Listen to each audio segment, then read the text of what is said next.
இன்றைய எலியாவின் உணவு என்ற பகுதியில் ஊழியனே எலிமாவுக்கு பயப்படாதே இந்த தலைப்பில் நாம் தியானிப்போம்.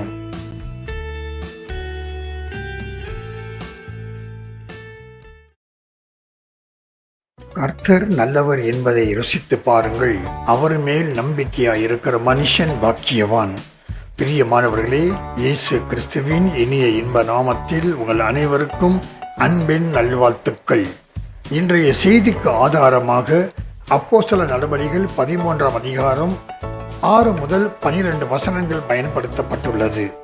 இந்த காணொளியை பார்த்து கொண்டிருப்பவர்களும் நேரம் கிடைக்கையில் இந்த வசனங்களை அல்லது இந்த அதிகாரம் முழுவதையும் ஒரு தடவை நேரம் ஒதுக்கி வாசித்து பார்க்கவும்.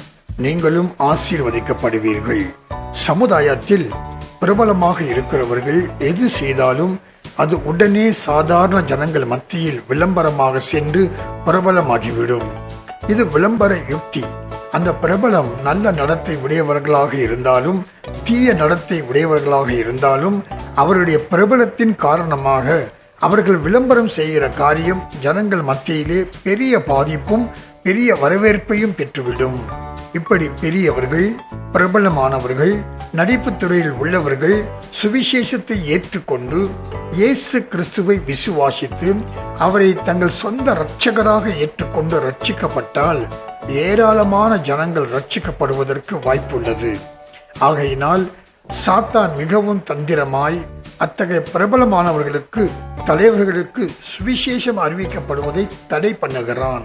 அப்போஸ்தலர் நடபடிகள் 13ஆம் அதிகாரம் 7ஆம் வசனத்திலே செர்கியு பவுல் என்னும் அதிபதி ஒருவன் பர்னபாவையும் பவுல் என்கிற சவுலையும் அழைத்து அவர்களிடத்தில் தேவ வசனத்தை கேட்க ஆசையாயிருந்தான். ஆனால் அவனோடு பரியேசு என்னும் பேருடைய ஒருவன் அந்த அதிபதியோடு கூட இருந்தான். பொதுவாக பிரபலமானவர்கள், உயர் பதவியில் இருப்பவர்கள் பெருமை உடையவர்களாக இருப்பார்கள். தேவ வசனத்தை கேட்க பிரியப்பட மாட்டார்கள். ஆனால் இந்த அதிபதியோ கொஞ்சம் வித்தியாசமாக தேவ வசனத்தை கேட்டு அதை ஏற்றுக்கொள்ளவும் ஆயத்தமாயிருக்கிறான். பரியேசு என்ற பெயருக்கு யோசுவாவின் குமாரன் அல்லது இயேசுவின் குமாரன் என்று பொருள்படும். ஆனால் பெயருக்கேற்ப அவன் இல்லாமல் சாத்தானின், பிசாசின் பிள்ளையாக இருந்தான். அவனுக்கு எலிமா என்று இன்னொரு பெயர் உண்டு. அதற்கு மாய வித்தைக்காரன் என்றும் கள்ள தீர்க்கதரிசி என்றும் பொருள்படும். தேவ ஊழியர்களுக்கு எதிராக செயல்படுபவனை தேவன் பார்த்துக் கொள்வார். அந்த அதிபதி தேவ வார்த்தை கேட்பதற்கு ஆசையாக இருந்தான். ஆனால் இந்த எலிமா என்பவன் அதற்கு தடையாக இருந்தான். அவன் பவுல் என்கின்ற சவுலையும் மற்றும் பர்னபாவையும் எதிர்த்து நின்றான். மற்றும் அந்த அதிபதியை விசுவாசத்தில் இருந்து திசை திருப்பும்படியாக அவன் நடந்து கொள்கிறான். இது சாத்தானுடைய சூழ்ச்சி. பிரபலமானவர்கள் சுவிசேஷத்தை கேட்கக்கூடாதபடி சாத்தான் தடை பண்ணுகிறான். ஊழியக்காரர்கள் தங்களாக ஒருவரை தேடி சென்று சுவிசேஷம் அறிவிப்பது தேவனுடைய கட்டளை என்றாலும் அது சவால் நிறைந்த காரியம். ஆனால் ஜனங்கள் விரும்பி சுவிசேஷம் கேட்க ஆசைப்படும் போது அதை தடுப்பவனிடம் ஆண்டவருடைய கிரியை மிகவும் பயங்கரமாயிருக்கும். எலிமா என்பவன் அந்த அதிபதிக்கு சுவிசேஷம் சொல்ல தடையாய் இருக்கும் போது பவுல் என்று சொல்லப்பட்ட சவுல் பரிசுத்த ஆவியினால் நிறைந்தவனாய் சுவிசேஷம் சொல்ல தடையாயிருக்கும் அந்த எலிமாவை உற்று பார்க்கிறான். அந்த எலிமாவுக்கு சுவிசேஷம் கேட்க விருப்பமில்லை. ஆனாலும் சுவிசேஷத்தை கேட்க ஆசை உள்ளவனையும் தடுப்பதால் தேவனுடைய கோபாக்கினை அந்த எலிமாவுக்கு விரோதமாக வெளிப்படும் வண்ணமாக பவுலை பரிசுத்த ஆவியின் வல்லமையினால் கர்த்தர் நிரப்புகிறார். அப்போது பவுலின் மூலமாக வெளிப்படுகிற வார்த்தைகள் அவனுடைய சுய வார்த்தைகள் அல்ல. பரிசுத்த ஆவியானவர் இந்த வார்த்தைகளை பேசுமாறு அவனை ஏவுகிறார். ஆகையால் பவுலானவன் ஆவியானவரின் வார்த்தைகளை பேசுவதற்கு முன்பாக எலிமாவை உற்று பார்க்கிறான். எலிமாவிடத்தில் காணப்படும் துன்மார்க்கத்தனமான யோசனைக்கு விரோதமாக ஆவியானவர் பவுலை அவனை எதிர்த்து நிற்க செய்கிறார். பவுல் எலிமாவை உற்று நோக்கும் போது அவன் இருதயத்தில் உள்ள நினைவுகள் ஆவியானவரால் அவனுக்கு தெரிய வருகிறது. உடனே எல்லா கவடமும் எல்லா பொல்லாங்கும் நிறைந்தவனே, பிசாசின் மகனே, நீதிக்கெல்லாம் பகைஞனே, கர்த்தருடைய செம்மையான வழிகளை புரட்டுவதில் ஓய மாட்டாயோ என்று பவுல் கேட்பதை அப்போஸ்தலர் நடபடிகள் 13ஆம் அதிகாரம் 10ஆம் வசனத்திலே நாம் பார்க்க முடியும். இன்றும் நம் மத்தியில் அநேக கிறிஸ்தவர்கள் பெயர் கிறிஸ்தவர்களாக இருப்பதை நாம் அறிவோம். பர் இயேசு, இவன் பெயருக்கு ஏற்ப யோசுவாவின் மகனாகவோ இயேசுவின் மகனாகவோ இல்லாமல் பிசாசின் மகனாக இருக்கிறான். பரலோகத்திற்கு விரோதியாக இருக்கிறான்.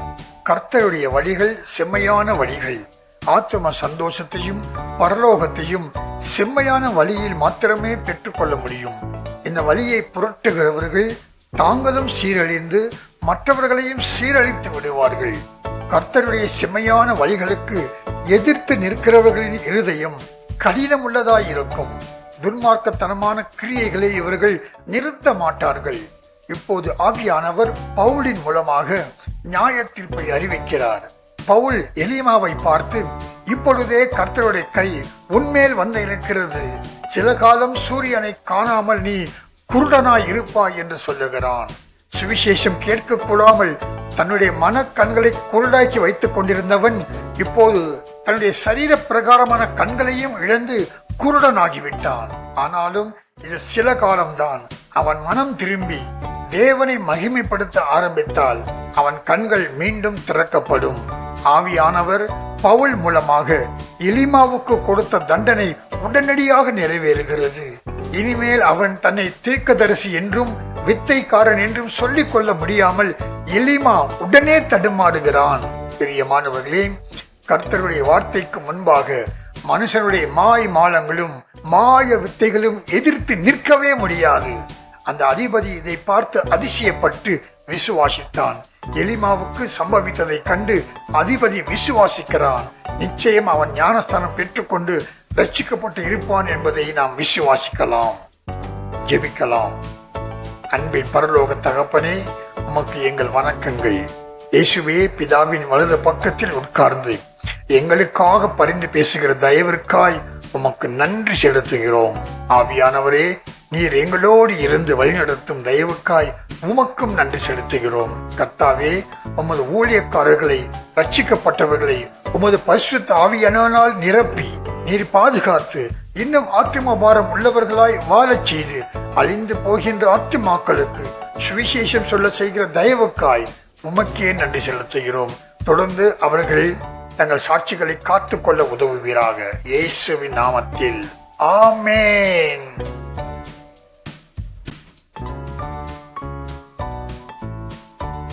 இந்த காணொளியை பார்த்து உங்களையும் உங்கள் குடும்பத்தையும் தேவன் தாமே அபரிமிதமாக ஆசீர்வதிப்பாராக. ஆமென்.